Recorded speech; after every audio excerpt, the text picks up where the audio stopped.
Hey everybody, it's GauntletX and welcome back to some more Magic Arena, and today we're going to be playing my very first mixed-up Premier Draft of the Magic 30 season. Without further ado, let's get into the draft.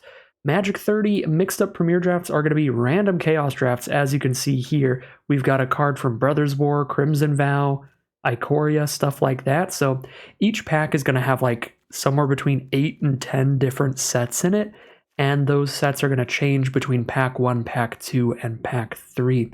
So pretty interesting stuff. You want to just take cards by their raw power level and their flexibility, trying to take some really solid cards that fit into any deck.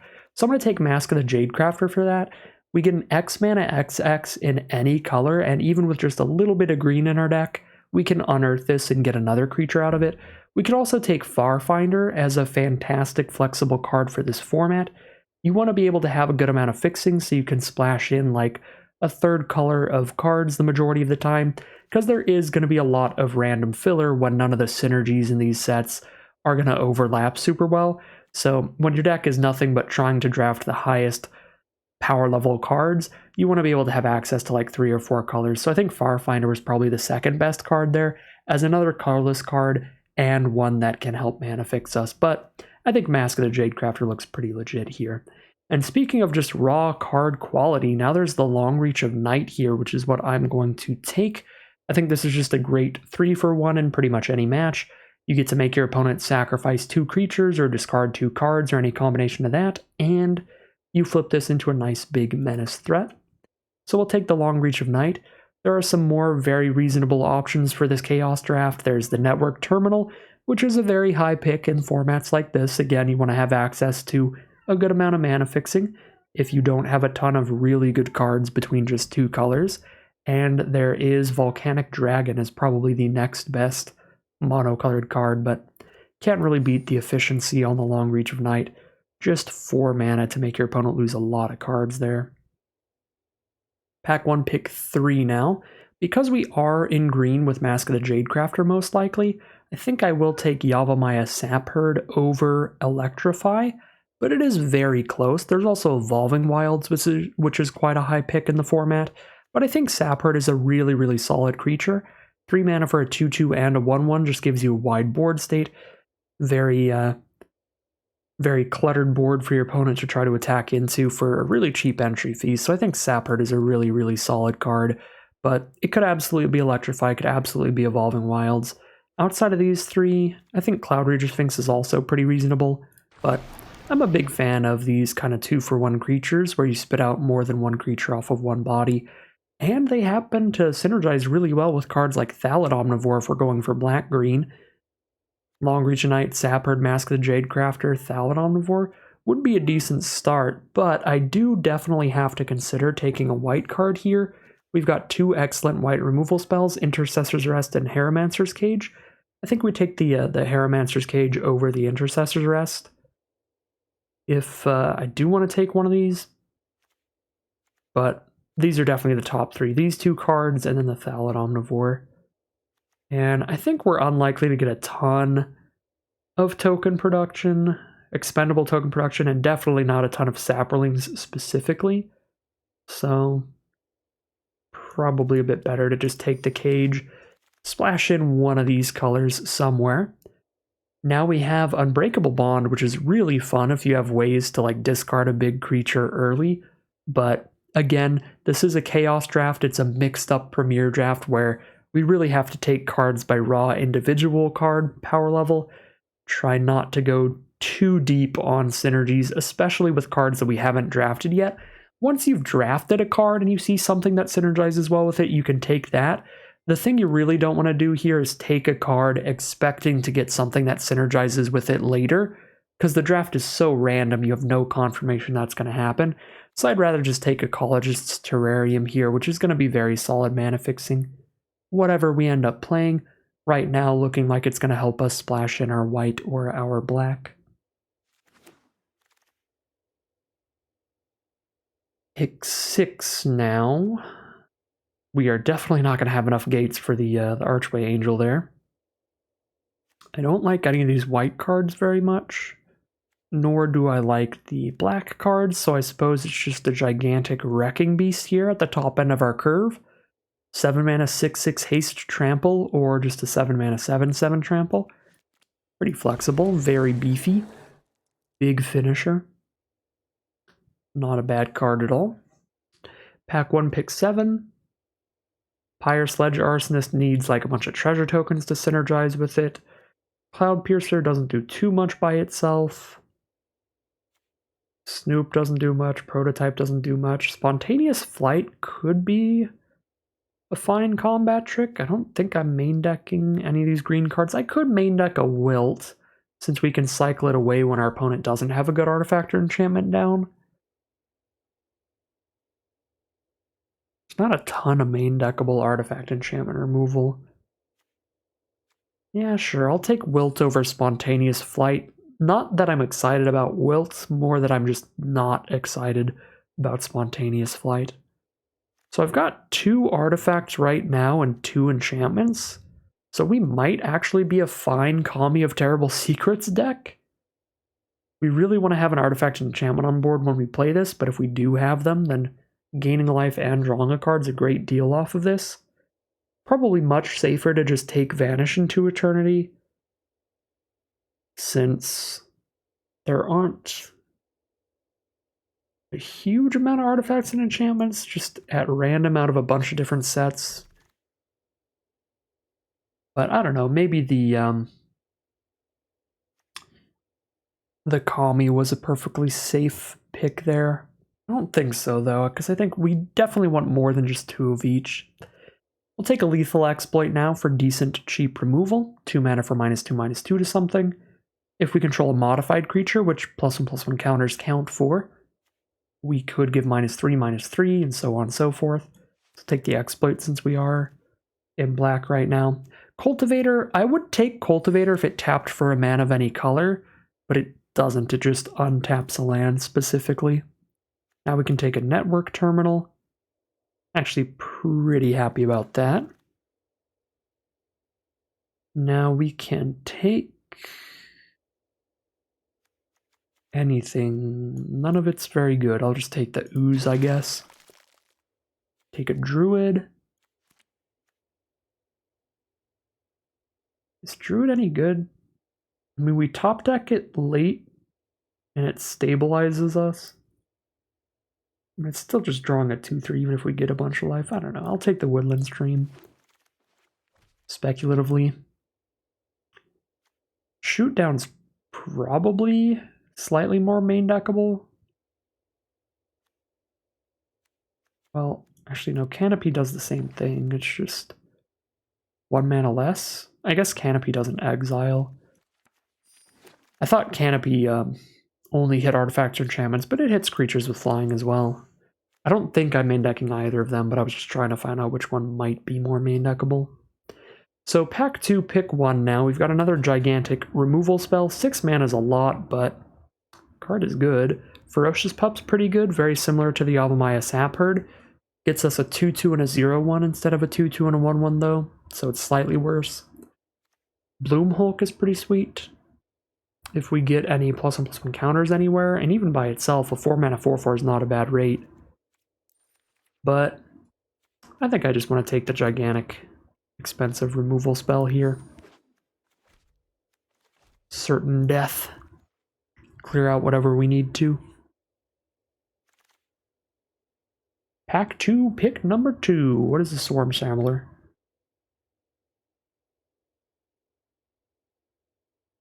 So it just sits there and keeps getting bigger over time? That's fine. It's not super exciting, but nothing in this pack is.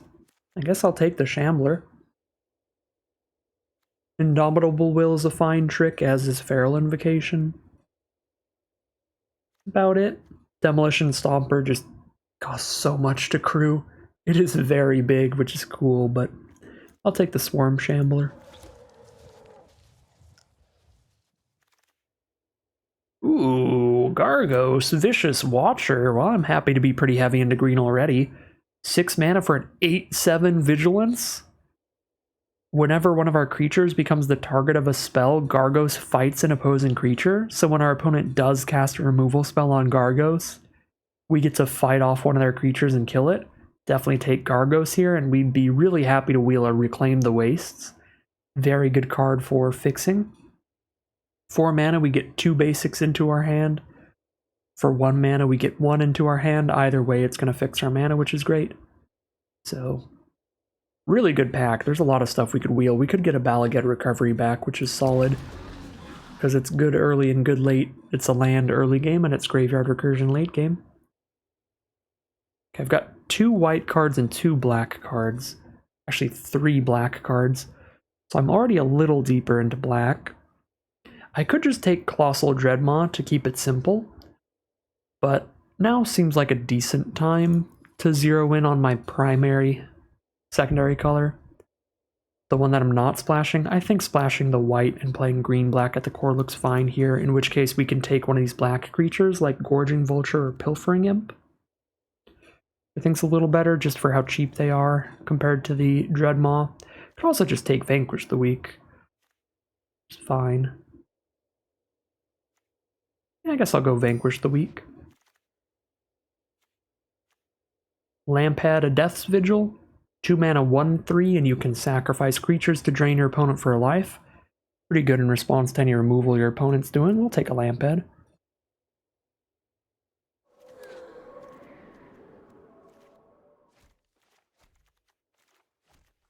Get my non-creatures into a pile. Longreach Knight's Sword accounts on the creature curve.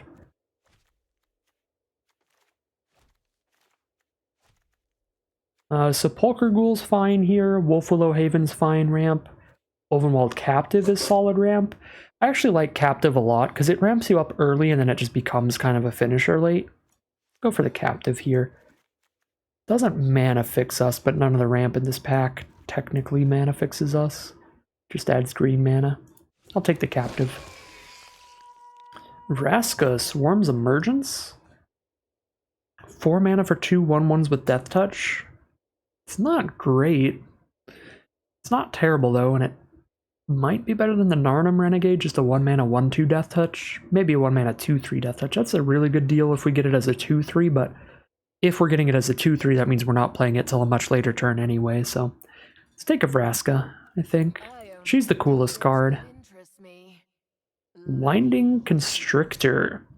If one or more counters would be put on an artifact or creature we control, that many +1 are put instead. We've got a Swarm Shambler. We've also got a Vraska. Wrecking Beast, I guess, gets a +1/+1 counter. Not a ton of synergies with the Winding Constrictor, but there's not much else in this pack. I'm not going to play the 8 mana 9/9 Brontodon. Not going to try to get that bold with my mana. Now we can take Bloom Hulk, and we can go for Winding Constrictor, Bloom Hulk, kind of proliferate synergies. We can get a lot of counters on stuff. I feel like Ferocious Pup is just better for my current deck, though, because I don't have that many counters right now. Yeah, I'll take the Pup here. Basically just another Yavimaya Sapherd. Works really well with like Lampad of Death's Vigil and stuff. Okay, now some nonsense I won't play. I'm just going to rare draft something. Looks like I don't have playset a Demolition Stomper yet, so we'll take that. If you ever want to see how many you own in your collection, just hold down the Alt key while you draft. We do get the Reclaim the Wastes back, which is excellent, excellent fixing. Scoop that up. Now we can easily splash in our white removal spells. Okay, I own all of this, so I'll rare draft the uncommon. Don't own all my Ixali's Keepers yet, and I think that would be the pick anyway, just a nice 2 mana 2/2 on curve. New Horizons can be more fixing for us. And we get the Narnum Renegade last pick anyway, so glad I didn't pick it over whatever else I was considering that pack. What have we got here? Blighted Burgeoning is fantastic fixing, because it's fixing that comes with a creature. We are not going to have enough food tokens for Bognaughty, most likely, so I don't think that's good. Dead Man's Chest is interesting, but I think I'm just going to take the Burgeoning, because I know that's going to be good. Dead Man's Chest is like weird because we have to enchant this on an opposing creature, then we have to kill that creature, and then we get like the card draw from it. So we need to hope our opponent has a pretty big creature on our board and we have a removal spell to kill it. I think it's a bit narrow. It's really powerful in the right position, obviously, but again, it's quite narrow, so just go for the burgeoning. That's definitely great for us. Aetherblade Agent looks pretty solid here. Elfhame Worm is fine, but I think I'd rather have the Aetherblade Agent. Stormseeker is the best card, but I don't really want to splash that in. Jungle Hollow looks pretty good. Scourge Colony's fine. Reach is pretty exciting. This is a significantly better 2-drop than a lot of our other stuff, like Corrosive Ooze especially. Probably do have enough fixing that Jungle Hollow is not super necessary, but it's not like it wouldn't help. It definitely would. Yeah, I mean, maybe I am on Scourge Colony to get this Ooze out of here, play a better 2-drop. I'm going to be diligent. I'm going to take the Jungle Hollow. I'll make this mana base even easier. Beloved Beggar, without any synergies, like any easy ways to sack this outside of Lampid, I think it's great. It's a double white as well, so it's a little bit more of a difficult splash for the disturb ability. Don't like Disappointment, Canal Monitor, or Arrogant Poet. Probably just 5 mana 5/5 dork, I guess. Perfectly reasonable curve filler.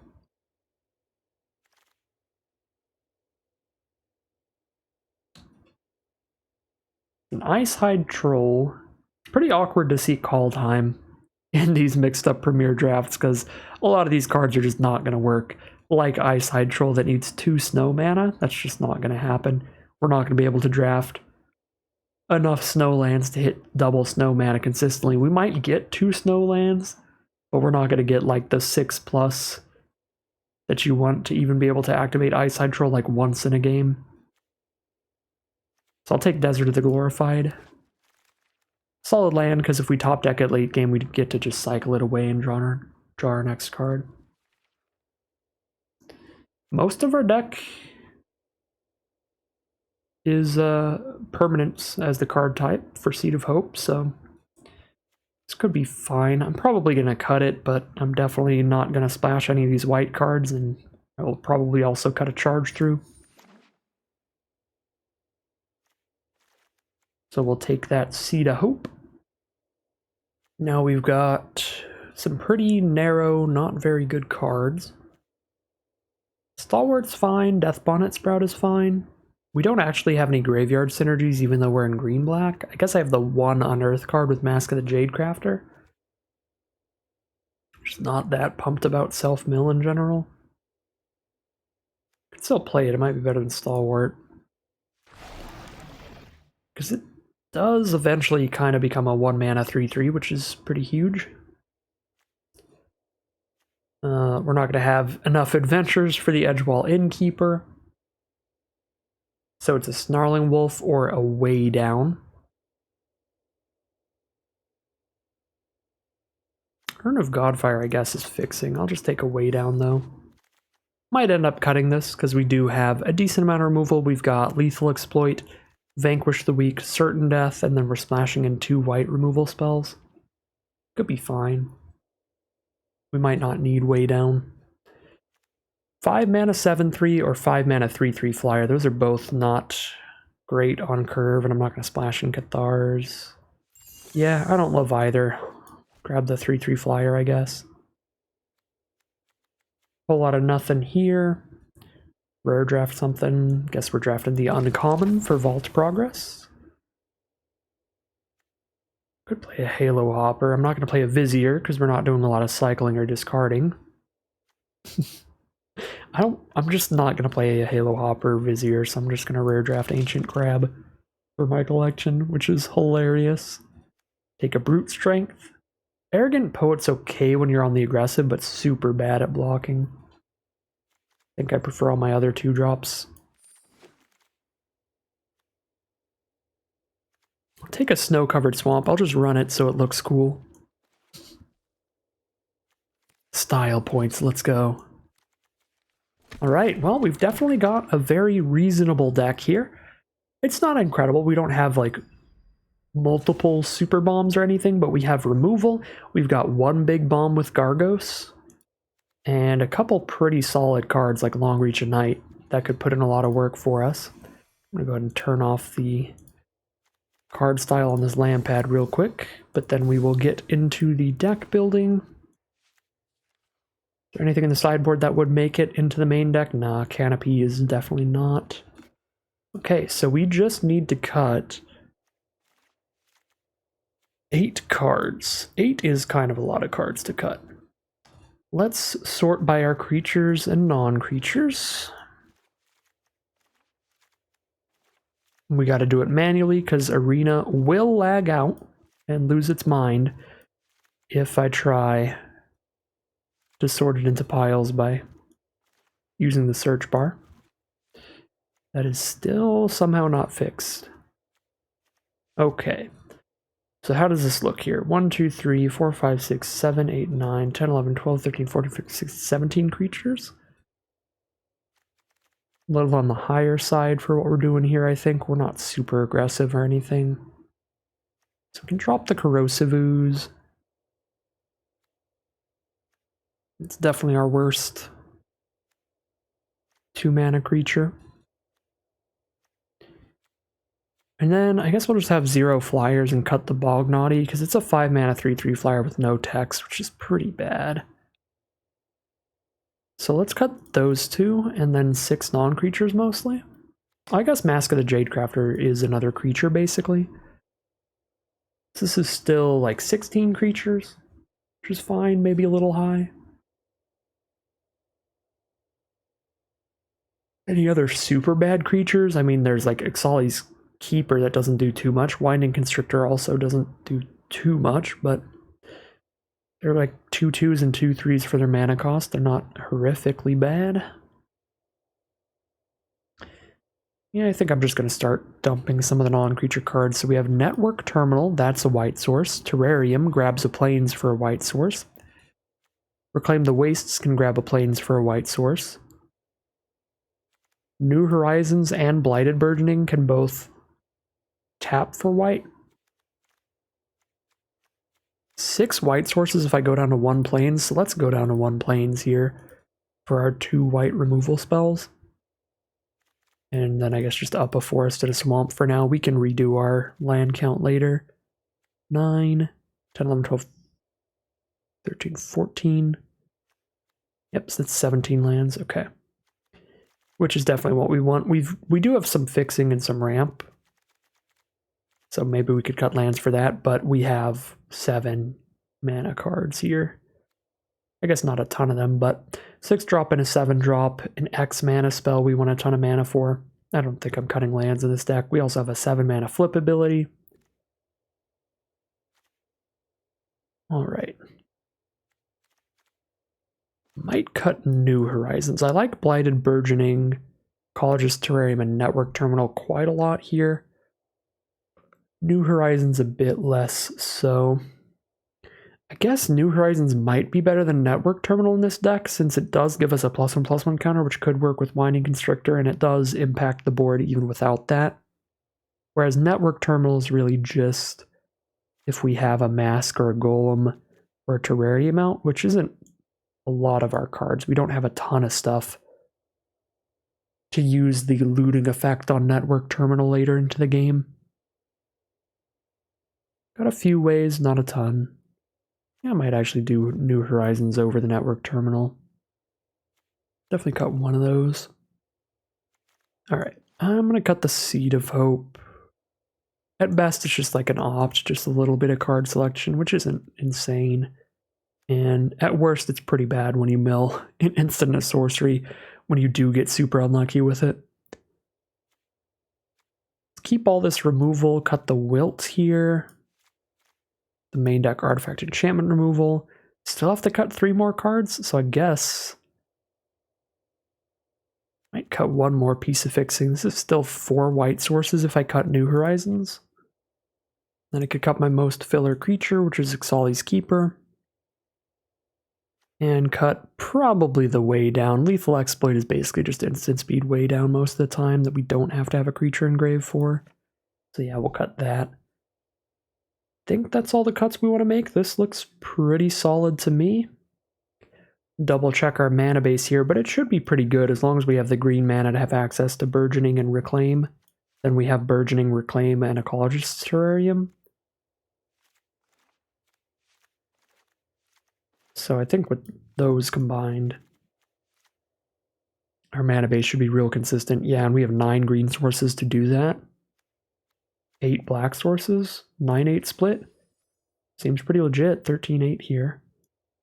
Could even go 10-7 split because I have Reclaim the Wastes and Blighted Burgeoning out of green, and I don't have any double black cards, but I've got a triple green card. I'm actually going to go 10-7. So 10 green sources, 7 black sources, 1 white source that we can pull out with Terrarium or Reclaim. And then we also have the Burgeoning for any color. Looks pretty good to me. I think I'm pretty happy to call it a deck there. Alright, here's a look at our very first Magic 30 mixed up Premier Draft deck, and it is going to be just a random assortment of green and black cards with some white removal splashed in. And I imagine this is how a lot of these decks are going to look in this Chaos Draft sort of format. We've got just the best green-black stuff we could find, some big finishers with Wrecking Beast, Gargos, Grizzled Outrider, and Mask of the Jade Crafter. Tons of solid early game creatures to help keep us alive, especially the ones that spit out multiple cards like Yavimaya Sappert and Ferocious Pup, but plenty of other cards to trade off, maybe drain some life from our opponent, some stuff like that. And a very solid collection of removal with Lethal Exploit, Vanquish the Weak, Aeromancer's Cage, Vanish into Eternity, and Certain Death. To help support the splash, we've even got a little bit of fixing with Blighted Burgeoning, Ecologist Terrarium, and Reclaim the Wastes. And overall, looks like a pretty consistent pile of cards. No super unique, super powerful synergies going on in this deck. I guess we do have Vraska with a couple Death Touchers outside of Vraska's ability. We've got an Aetherblade Agent and a Narnum Renegade to add to the Death Touch count, so that's kind of a cute synergy.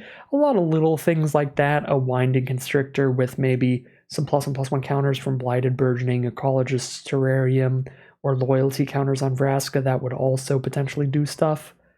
I guess this doesn't work with loyalty counters, but Vraska also gives +1/+1 counters to Death Touchers, so that would be maybe a synergy there. A lot of minor stuff like that overlapping, but again, for the most part, these decks are kind of going to be mid-range piles, focused on just having a bunch of just high-value individual cards, and that is for the most part what this deck is doing. So I'll be really interested to see how it does, see how the general meta is in this draft format, but we'll find out soon enough as we head into the gameplay. And here we are gearing up for game 1 with somehow the perfect mana base. This Jungle Hollow here, turn 1.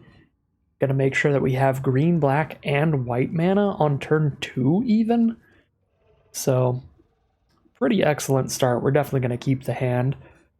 Probably get a little greedy with the Winding Constrictor here and go for Jungle Hollow turn 1 into Winding Constrictor. So that by the time we play the Renegade, we have the Constrictor on board. And now we even drew the Sewer Shambler to go with the Winding Constrictor, which is really good. That 2-card combo could be absurd. So I could also play Captive first, then I have 4 mana the turn after this, which is exciting. Because then I can play Constrictor and Shambler and Renegade. Although if none of my permanents leave the battlefield next turn, then I don't really want to play Renegade because I'd like to get the multiple +1/+1 counters on it if I can. Get pretty greedy there. Alright, opponent's doing pretty well. They're ramping up as well. Uh-oh.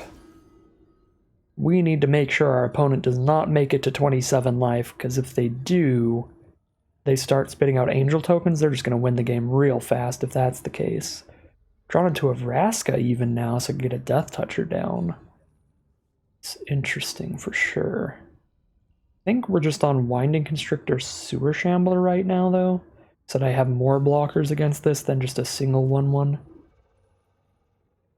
Yeah, let's do that, and I'd like to do it without having to tap the captive.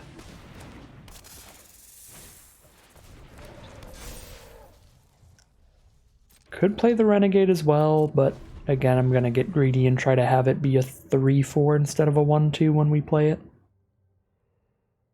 So we'll wait until something on our board dies during our turn. That's basically a 3/3 if we block it, because it gets +1/+1. And the Servant is a mana dork, but it only works twice, unless they have more energy production in their deck, which is possible. Gnarlwood Dryad, 1/1 Death Touch, gets bigger once they have a bunch of cards in their grave. There's a Rabid Bite. At least the Shambler gets to give us a 1/1, but that is a bummer. Especially since it died during our opponent's turn and not during ours, so we don't get Narnum Renegade value. Guess we jam out the Vraska at this point.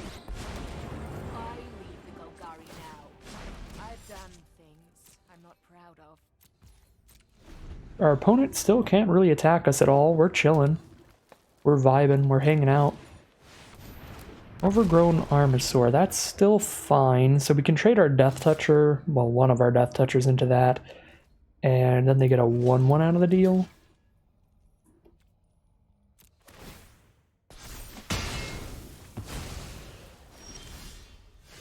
Blighted Burgeoning. Alright, that's good with...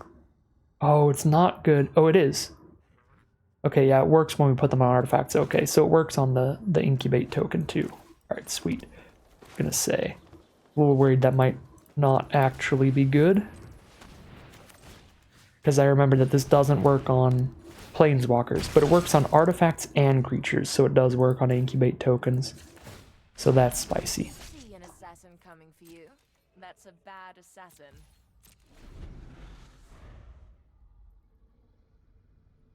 Alright, well, we've got our Death Toucher to trade into Armasaur. They get a 1/1 back, but we still get rid of the 4/4.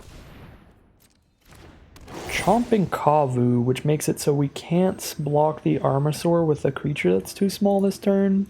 I guess I just take 5, that's fine.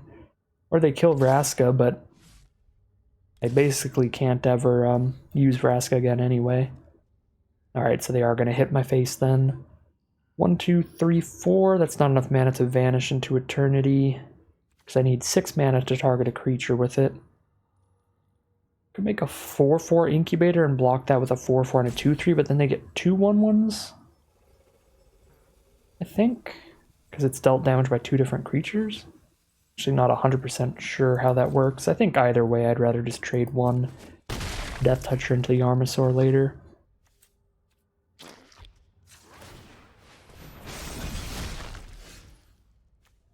Alright, Captive transforms at instant speed into a 4/6. We've also got Vanish into Eternity up. I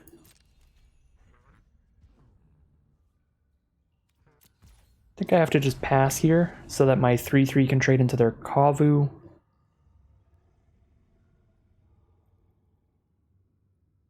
If I need to vanish into Eternity something. If I don't need to vanish something, I can flip the Captive at instant speed, block the Kavu with that, block the Armasaur with the Death Toucher.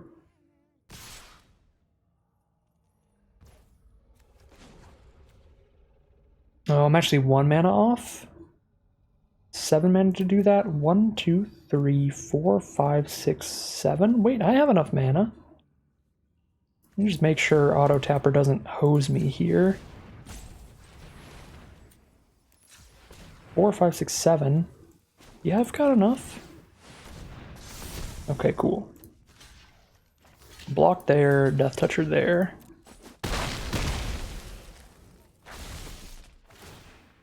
They get a 1/1 Saproling back, but now killed the 3/3 basically for free, which is awesome. We've got a Botanical Brawler, so when they put counters on their other cards, the Brawler also gets a counter. Okay.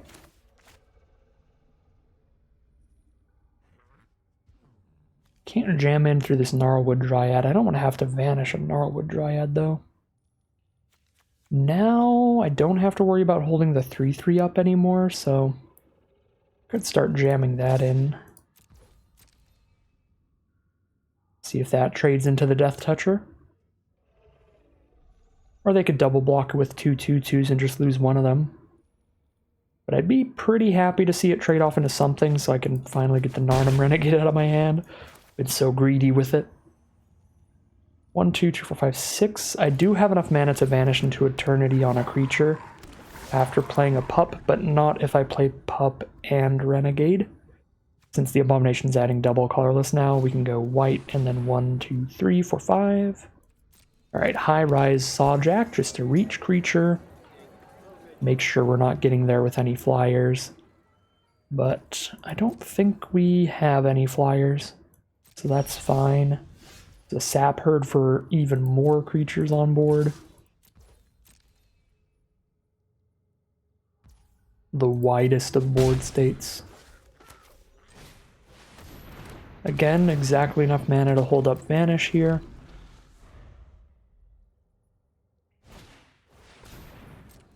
Raptor Companion. Wow, they've still only drawn 4 lands all game. Kinda crazy. 4 lands, all gas. Now they could just trade Companion for this. That's fine, because again, then we just play a 3/4 and start attacking with that one instead.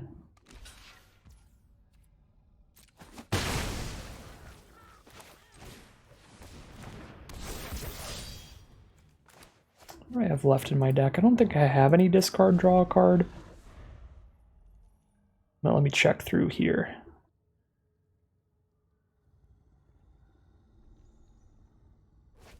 No. So we're good to just play this land at some point. Acknowledge Sleeper. Unkicked. They foretold a card. I don't like that. There are some really powerful foretell cards. There's like a mythic that gives them X angels for a white and double X. So for like 5 mana, they get 2 4/4 flying vigilance cards. Even if they got 1 4/4 flying vigilance, that'd be a bad time. I'd have to cast my Vanish. But if they got 2, I would probably just lose really quick.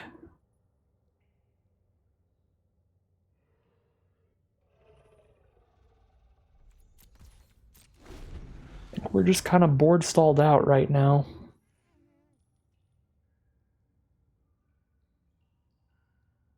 So I attack with the Renegade, now they trade in with a 3/1 and a 1/1. Because if they let it in, it gets a +1/+1 counter, so I don't think they'll let it in. Alright, 2 removal spells. It's cool. Some protection. I guess I have enough blockers for everything else, so I might as well send in the Renegade.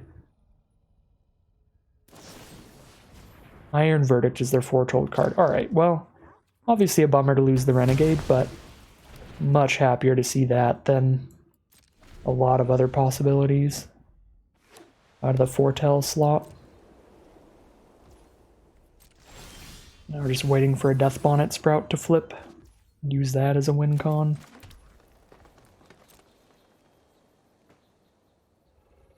Am I getting to a point where I just exile the stupid Dryad? Probably am.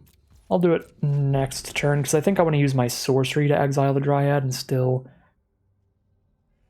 have the mana up for Vanish into Eternity in response to a double or triple block here.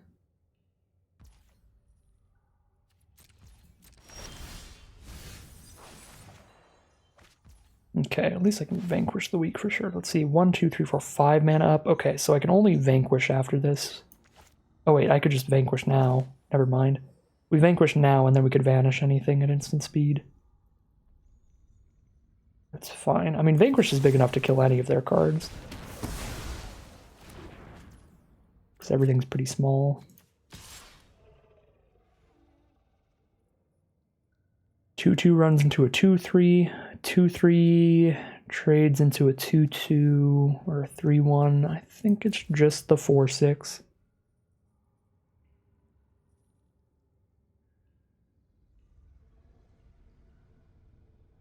We are trying to start to whittle down their board.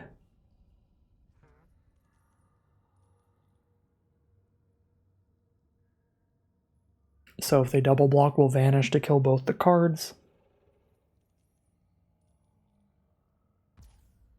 They're just going to take 4. All right, down to 10 it is.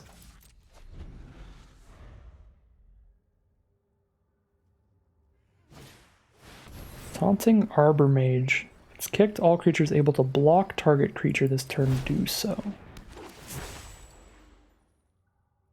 Put it on a 1/1 Sapperling. 1, 2, 3, 4, 5, 6, 7, 8, 9, 10. That's not quite lethal.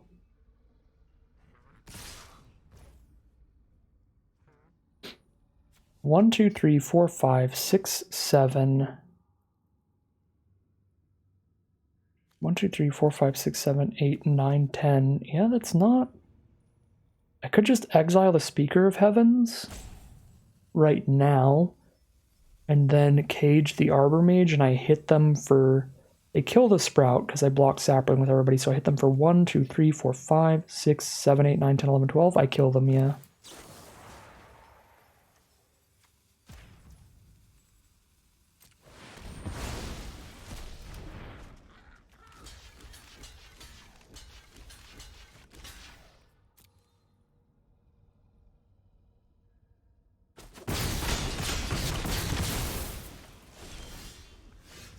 Oh my god, and I draw Lampet of Death's Vigil with like 10 creatures on board. I super kill them. Alright. Well, we were wondering how we were going to end the board stall, and I guess our opponent did it for us. Just tried to find a big lethal swing, didn't quite get there, and let us get the crack back in return. So, that sped things up quite a bit. Without that taunting Arbor Mage coming up and having our opponent swing with all, we would have had to just keep grinding it out with our 4/6 sending in and trying to get them to chump every turn until their board's small enough to break through. So, solid stuff there. Pretty long kind of board stall. See if we can't get some faster games in the future, but we'll see. We are 1-0 as we head into round 2. Here we are now for game 2 with perfect mana again and some beef this time. If our opponent is really aggressive, we could have some issues because we're not playing any creatures till turn 4.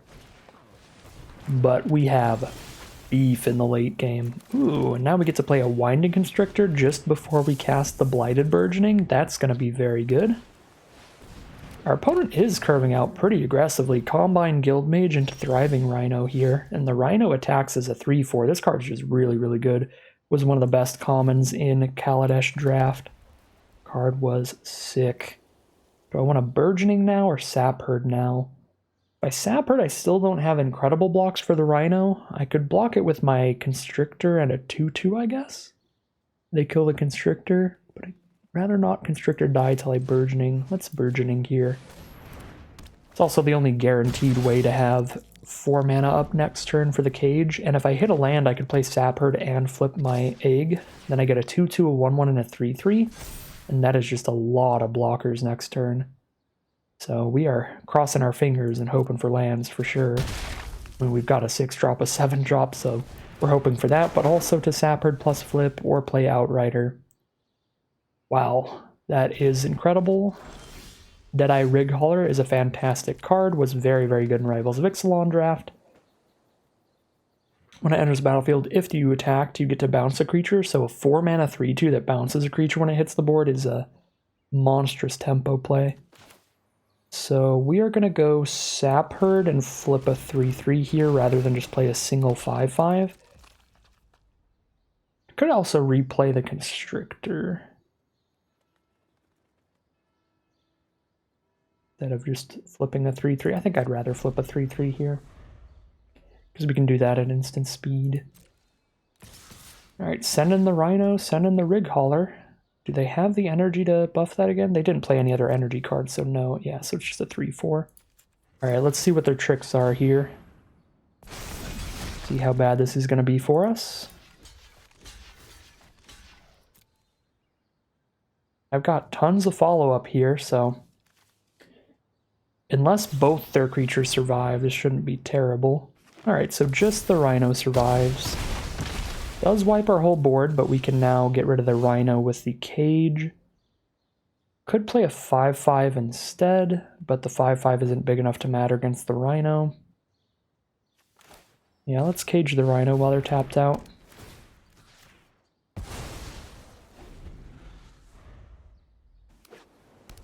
They've got 6 mana up. And a Colossal Dreadmaw, gigantic 6 mana creature. Well, here's our land to try to deal with that. Guess I'm just going to play Gargos, though, since Gargos is big enough that Dreadmaw does not beat it on board, and if they have the removal to target Gargos with, we get to have Gargos fight the Dreadmaw before it resolves. So if they kill our Gargos, we kill their Dreadmaw. There's a high-rise Sawjack. There's an Ulvenwald Captive. And that looks like not a whole lot of removal there.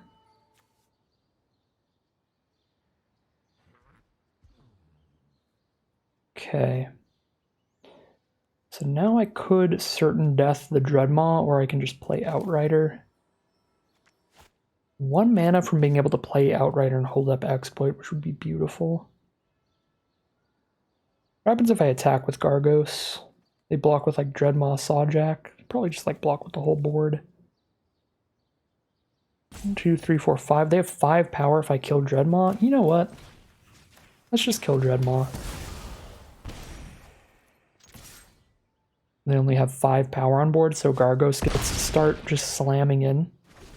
And again, if they draw a bounce spell or a removal spell or something, then we still get to fight off one of their creatures before Gargos dies. Alright, there's a Jade Guardian now for a 3/3 hexproof.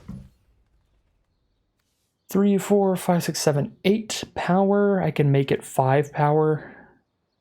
Or I can make it 7 power with Lethal Exploit, which still kills Gargos. So Exploit. I mean, they'd kill Gargos, but I'd wipe their whole board. Probably still attack. Alright, let's wipe the whole board. 1, 2, 3... 1, 2, 3, 4, 5, 6, 7, 8. Yep, I can kill the Guild Mage and wipe the board.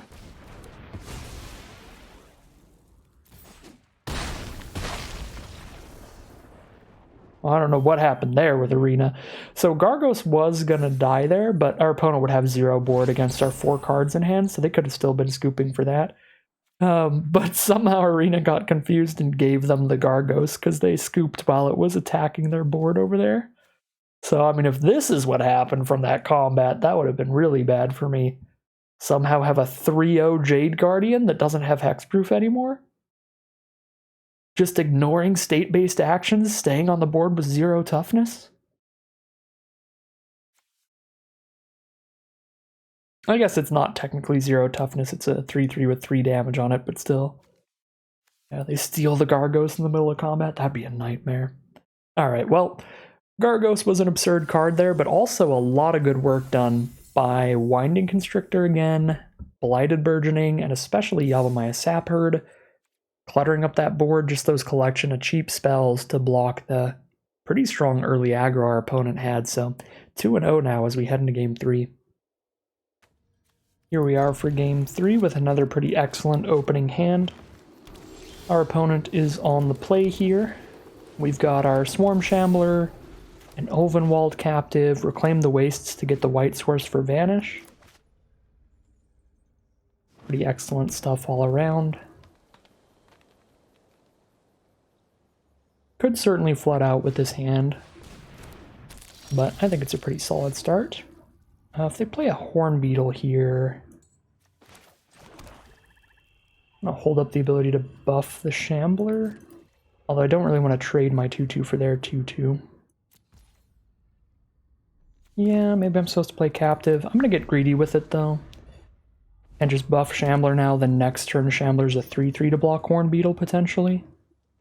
If they do spend a removal spell on Shambler, it's got that built-in protection where it's not too bad. We will get a 1/1 out of it regardless. But if they do want to spend a removal spell on Shambler immediately, I can just cycle my Desert instead of buffing it. Okay, they're going to play a 2/3, so they're not going to spend removal on Shambler just yet. And I'll just naturally hit the white source, okay. Sure. Now we play a Captive and hold up that Shambler mana, so we basically have a 3/3 blocker against their 2/2 and 2/3, so they can't attack in without killing the Shambler. Or having a combat trick of some kind.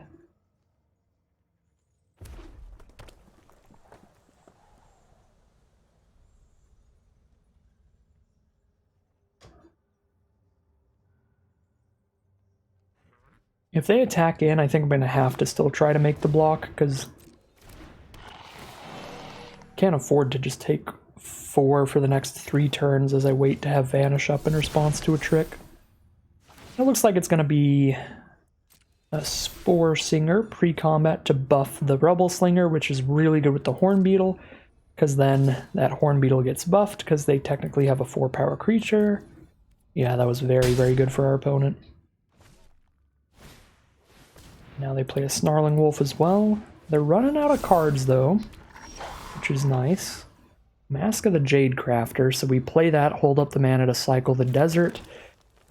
Trying to get to 6 mana to be able to exile this Horn Beetle and just have to deal with a bunch of 2/2s and 3/3s.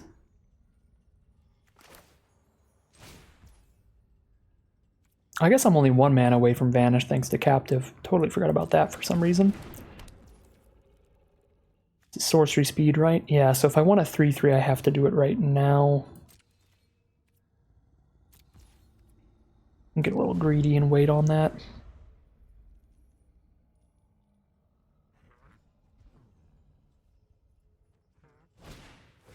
Maniacal Rage. Okay, that's really bad. I could vanish the Maniacal Rage right now. I do have enough mana to do that. So the Horn Beetle doesn't get any counters. But I don't have the mana to do that and put a counter on Shambler. And I could also just vanish the whole Rebel Slinger and its aura later.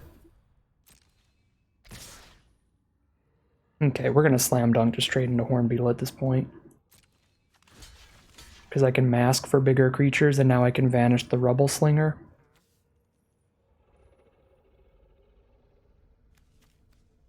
Take like 9 damage right now, though. It's going to be painful.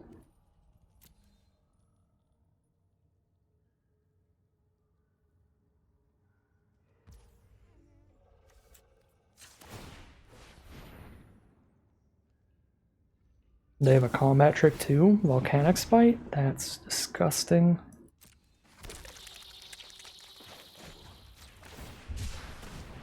Okay, well, I'm not super sure we can win then. There's just way too many creatures, way too aggressively. And the burn spell to follow through. I have 6 mana up. I could play Winding Constrictor and make a 4/4, or I could make a 5/5 and still have all my blockers up. A 5/5 is pretty good, stops Rebel Slinger from sending in. Trades in the Horn Beetle. If I make a 5/5 off of Mask of the Jade Crafter, and then just vanish the Horn Beetle later, I deal with all their biggest threats.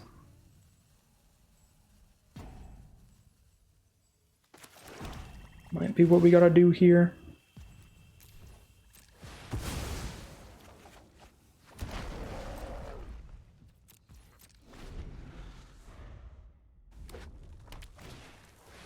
Oh my god. I've got a 3/4 Trampler as well.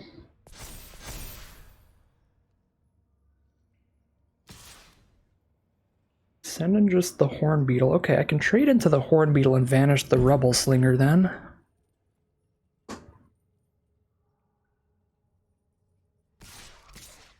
Ooh.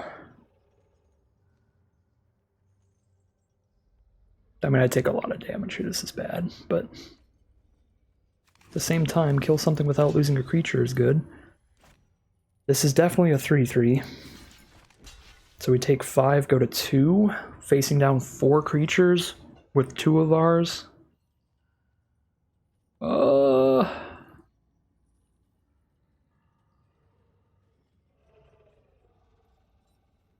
kill Rebel Slinger. Next turn, 6 mana up. Exile the Horn Beetle.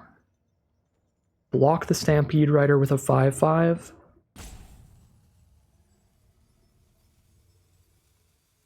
Block Wolf or Spore Singer with a 1/2 and die. It's just too many creatures.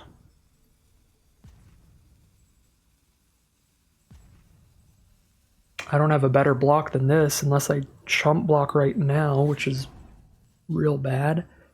I don't think I can get there. What if I hold up Vanish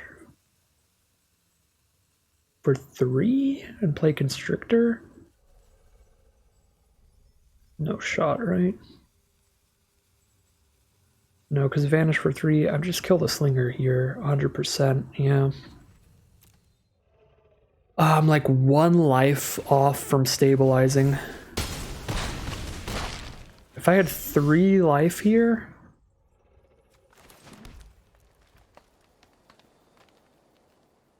to where I can exile the Horn Beetle, block and kill the Stampede Rider, block another thing and go to 1, I think I can win this game. But I'm literally just 1 life off.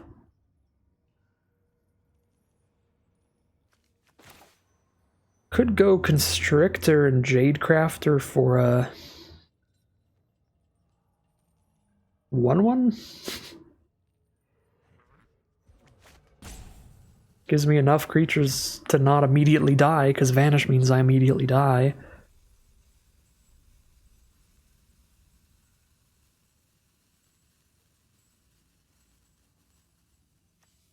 Block, block, Vanish, take 2, yeah.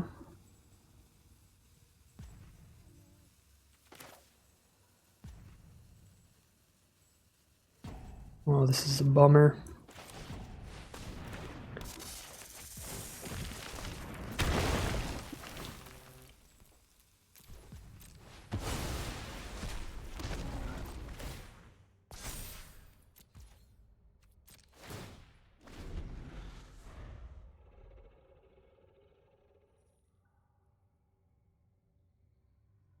Don't top deck gas, don't do it. Alright.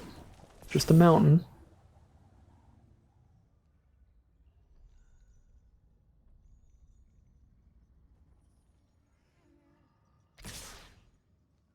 Send in the squad, that is the play.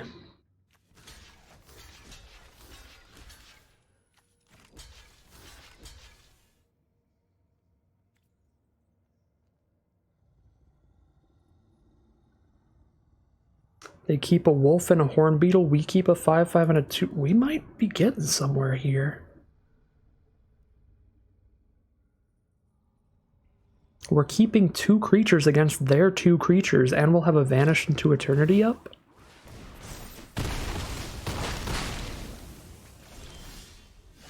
And a Lethal Exploit is the draw?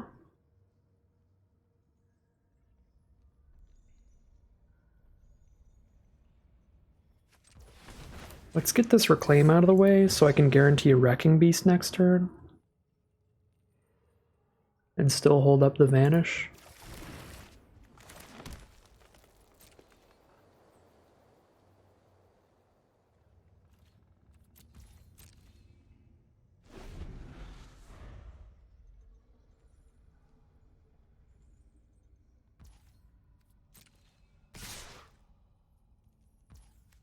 Try to get this to resolve before I declare blocks.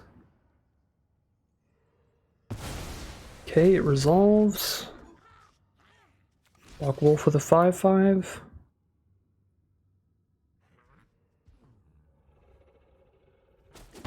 Okay. Clear out their whole board now. 1 card in hand, whatever they drew this turn.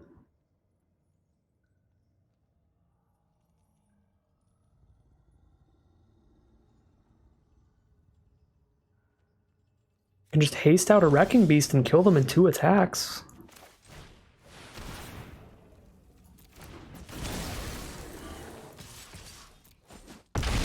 Play it safe against a top-decked haste creature.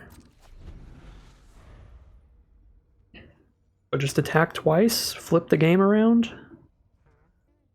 They're passing to main phase 2, so they at least don't have like a giant haste trampler like a charging monster sword or something.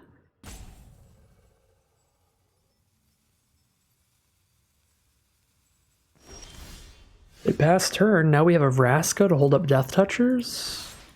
So I can attack with everybody, and that just ends the game. Huge turnaround there. I don't think we ever like fully like stabilized because we were at 2 life the whole time, so they could have just top decked a lightning strike or something to kill us, but definitely flipped it around in the end. Oh, that was so close. That was a really aggressive deck from our opponent that almost just fully crushed us there, but stabilized the board state. Incredible work from Mask of the Jade Crafter, giving us the 5/5 to be able to kill multiple of their attackers while staying on the board. That was massive. Plus just being able to spit out a 1/1 chumper so that they couldn't quite kill us on the crackback the turn after that. And then of course, Wrecking Beast as the finisher did a lot of work for us, giving us a haster so they had as little time as possible to draw into their lightning strike. Incredibly solid stuff from the cards in our deck there, from our deck in general. We're now 3-0 as we move into game 4, just 1 win away from breaking even in this draft. All right, here we are now for game number 4 with quite a curve. Our opponent might have quite a curve as well. They're starting off with a turn 1 Fireblade Charger. Pretty threatening card. When it dies, deals damage equal to its power to any target, so it can 2-for-1 us pretty well, especially with a card like Backup Agent to make it even bigger. That is really not good for us. Got a long reach of Night coming up, which could be pretty helpful, but now I'm not in love with our position. We are going to need to find a white source for this Haramancer's Cage at some point. Probably have to just play Desert of the Glorified next turn. Luckily we don't have a 3-drop, so we're not... Wow, that is really nasty. Kami's Flare to kill our 2/3 and shoot us for 2. I think I just trade Sprout into the Agent here. Soak up some damage. But what I was going to say is, luckily, because we don't have a 3-drop, we can just get the tap land out of the way turn 3 without really getting punished for having the tap land in hand. Calamity Bearer. That deals 6 to us. If a giant would deal damage to a permanent player, deals double instead. So I long reach a Knight, they sack the Charger, I take 2, go to 10, then they attack with Bearer, and I go to 4. That's a big yikes.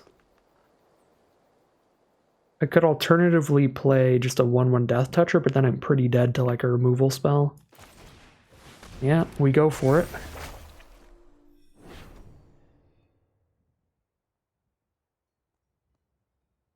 So they sack Charger, we go to 10, they attack with Bearer, we go to 4. We desperately try to stabilize against the basically 6/4 Calamity Bearer. Oh yeah, they could just discard a card. I'm a doofus. Totally forgot about the other half of this. Okay, it does not matter. So, even if I played Vraska and made a 1/1 Death Toucher instead, they would have played Thrillseeker, put the counters on Calamity Bearer, then sacked the Thrillseeker to deal 1 damage to my Death Toucher. So we were dead no matter what we did. That was an incredible curve from our opponent. Alright, well, looks like some mixed up Premier Draft decks could just look like constructed decks. That was aggro stuff there from our opponent. We are now 3-1 with the quickest game of Magic I think we will play today as we head into round 5.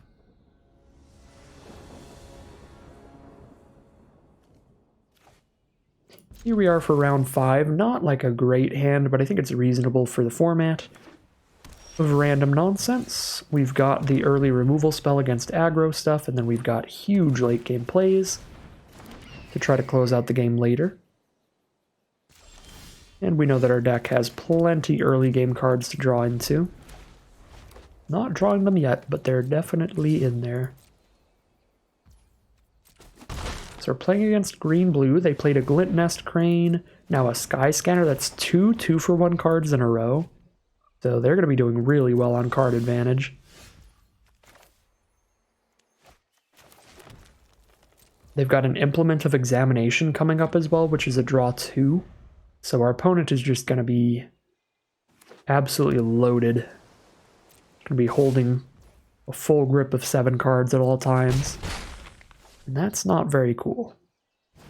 Not very cool for us at all. Oh god, now a 4-mana 4/5. I can't kill that with a lethal exploit, because that is extremely beefy. I can play a Vraska and get a 1/1 Death Toucher off of her, or I can just straight up play a 1/1 Death Toucher. If I had double black, I'd be super happy to just play the 1/1. I think I'm still going to do that. Because if I play Vraska and minus her, they can just hit Vraska for 2 with the flyers, and Vraska basically just turns into a 4-mana 1/1 Death Toucher. Never spits out a second one. There's the Chrome Prowler to tap down the Aetherblade Agent, and there's a Boulder Branch Golem too. Because of Umori making those cards cheaper, they got to cast Prowler for 2 and Boulder Branch for 3. I feel like I just got put into the hell queue. I just got put into the constructed decks queue out of this event. Because these are some incredible curves.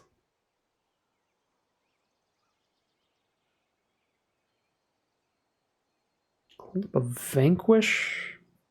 Vanquish kills anything but Umori.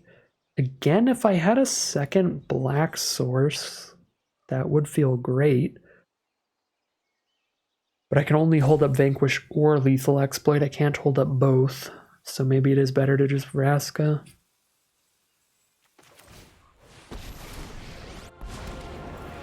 Maybe she soaks up some of the damage for us.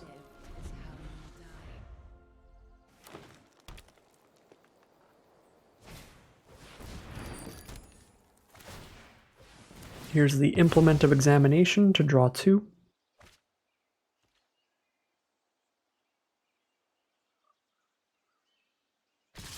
Alright.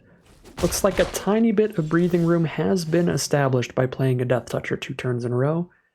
Really bad draw for us. We were desperately hoping for land 6, but even if we didn't hit land 6, as long as we hit a non-black spell, we'd be fine. Because then I can play one and hold up one of these. But we hit another black spell, so the one black source here is really restricting us. Like, play Constrictor, hold up Vanquish would be phenomenal. Instead, I think I just hold up the spells, which is super bad.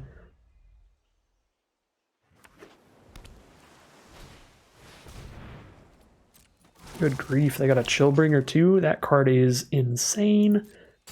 3/3 flyer, and it locks down a creature.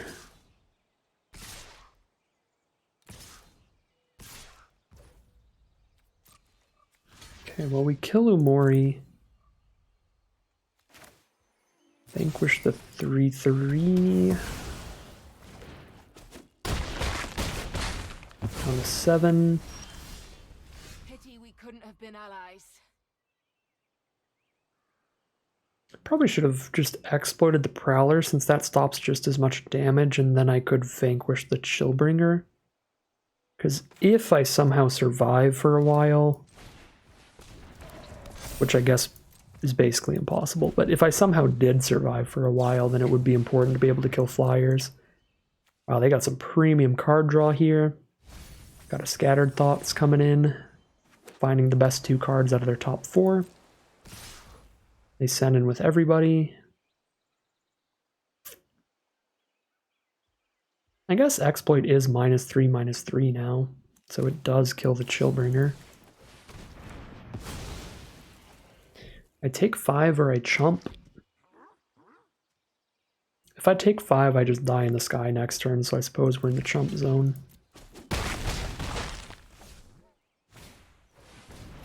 Masked Vandal? Alright, there's land 6. Gargos doesn't have reach, though. So I'm just going to be dying to these flyers. Do I have to certain death? Glint Nest Crane or Sky Scanner? Trade my Death Toucher into the Chrome Prowler? Might have to. If I just play Gargos, then I only take 2 next turn. And if I Certain Death a Flyer, I still take 2 next turn. Because I Certain Death a Flyer, and then I trade with Chrome Prowler, take 1 from Skyscanner, 1 from Vandal. So I guess playing Gargos stops just as much damage right now. We do that instead, because it plays better against them playing removal. Oh my good lord! It's Mordenkainen! He's here. Our opponent has drawn like 50 cards this game.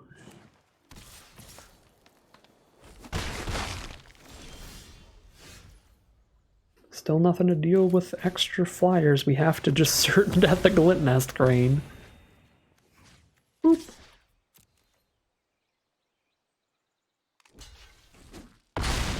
Alright, we get rid of a Masked Vandal. They draw another 2 cards every single turn. The entire multiverse is my library. They have to put 1 back every time, but you draw 1 card in your draw step and 2 from Mordenkainen, so the odds of having 1 land out of those 3 cards to dump on bottom is pretty dang high. How much does he need to ultimate? 10? Oh lord. Oh lord, and they just draw their whole deck. It's actually getting not that powerful. They've drawn so many cards that exchanging their hand and library is getting to the point where it's not going to be that big of a difference. It's going to be like a draw 5 by the time they use it. Which is like pretty strong, but not like a uber ultimate or anything.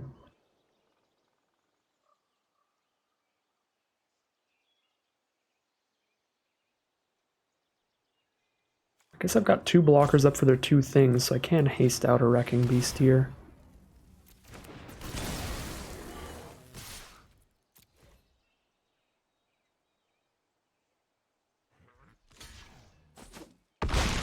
Alright, I probably should have just went face here, since I'm not worried about Mordenkainen's ultimate, but stopping them from drawing 2 every turn at least would be still pretty solid.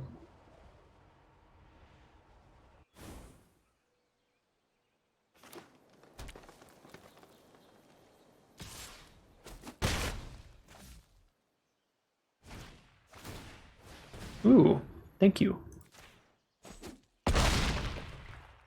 They targeted Gargos, so we get to kill their flyer. That's super, super big. Frostfist Strider on the Wrecking Beast, though, so we don't get to kill Mordenkainen and Tachiova, so if they just play a land next turn, god dang it.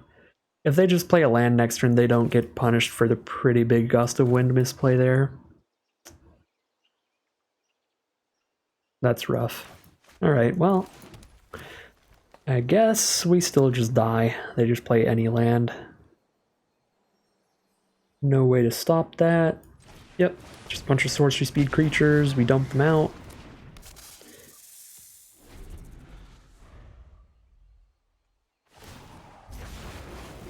The entire multiverse is my library.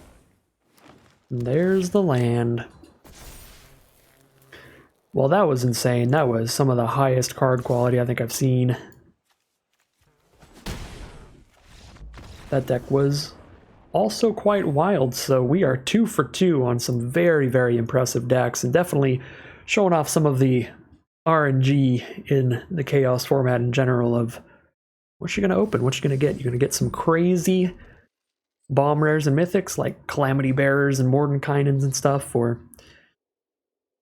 some very mediocre stuff like what some of our opponents got left with, or somewhere right in the middle where we've got like a Gargos, which is super big, but not too much else when it comes to like rare power level stuff.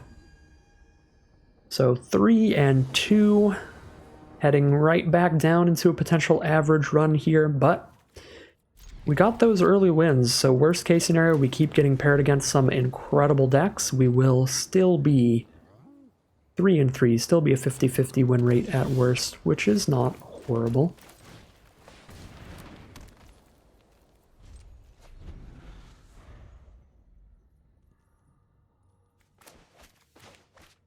Keeping a mono green hand here, which could be a bit sketchy, but we've got 3 fixing spells in quite a few swamps in this deck.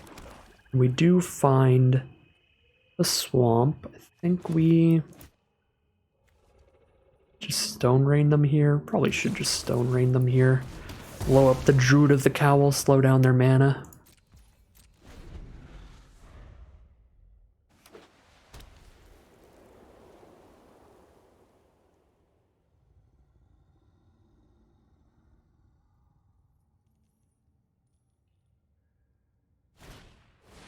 There's a Dauntless Cathar. That's a very nice card from Shadows of Innistrad Remastered. It's a 3/2, it trades off, then they get a 1/1 flyer out of it later from their grave. Very good value. Let's get Ferocious Pup, so I have a 2/2 to trade into Cathar, and I think I'm just going to give up on getting the counter from Renegade, because our creatures are going to be dying, our permanents are going to be leaving during our opponent's turn. I could just wait on Renegade and then like Mask of the Jadecrafter for like a 4/4 instead of a 5/5, and then play Renegade, but I think a 1/2 Death Toucher and a 2/3 Death Toucher aren't going to be dramatically different right now.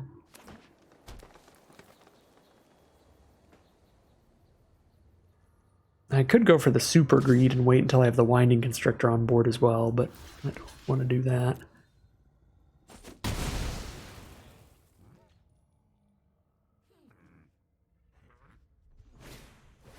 Park Heights Pegasus, so they're going to have multiple flyers.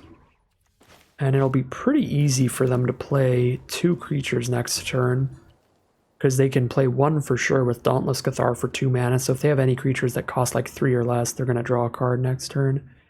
Bit of a bummer, but I've got no way to stop that from happening. We've got no reach here, no flyers.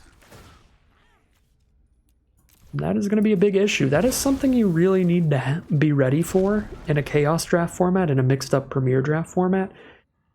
Definitely need to have solutions to evasive threats, in particular flyers, because those are the most common evasive threats, and we have answers. We have a lot of removal in this deck. But we don't have any reach or flyers of our own, so our deck is kind of weak to flyers. I think it's still pretty average against them. I think it's solid against flyers.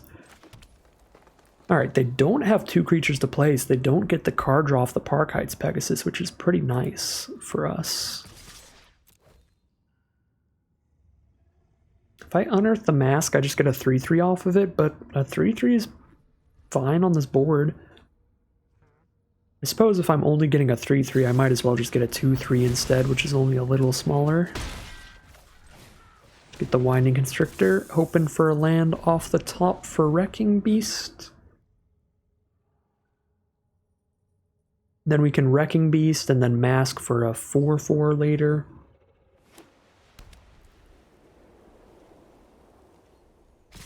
Alright, they once again don't get the Park Heights Pegasus trigger, which is nice.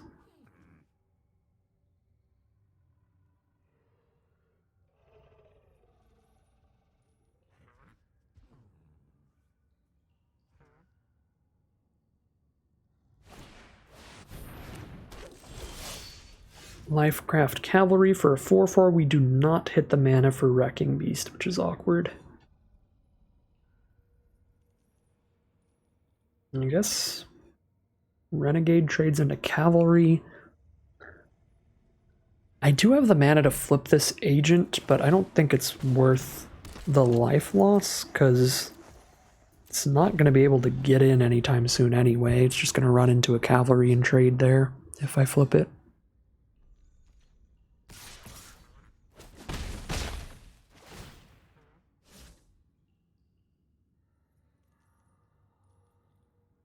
And we need to preserve our life total against taking 3 damage in the sky every turn. Alright, there's the Wanderer's Strike for the Aetherblade Agent. Again, as I was saying, just going to trade into something. Another miss of a land here. We just hit a Death Bonnet Sprout instead. Getting to a point where a land isn't even great for us because we're on a 4-turn clock now. If we take 3 damage 4 more turns, we're dead.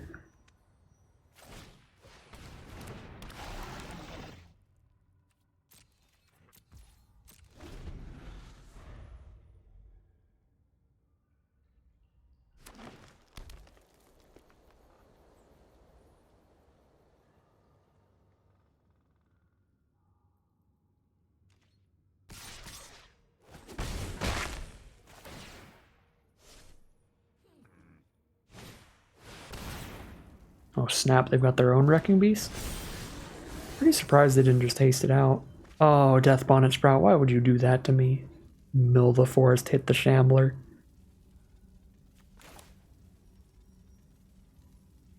What a rude card.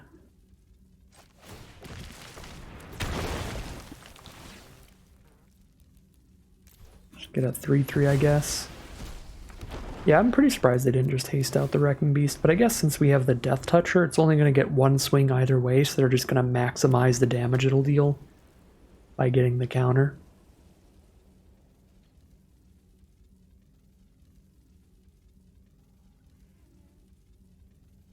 We are dead very soon. We are not finding removal for this Pegasus or the Spirit.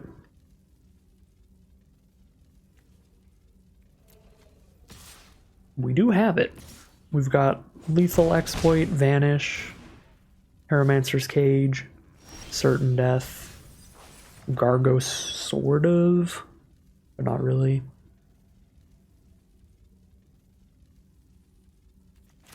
Missed the land again. Drop a Shambler and a Captive. Still can't break through their stuff. We've got one final draw step before the Flyers kill us.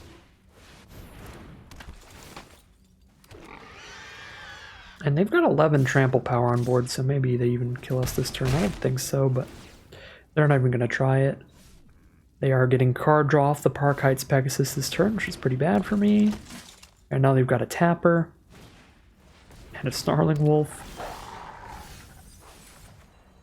There's the land for Wrecking Beast, but we're dead in the sky. That is going to end our mixed up Premier Draft run.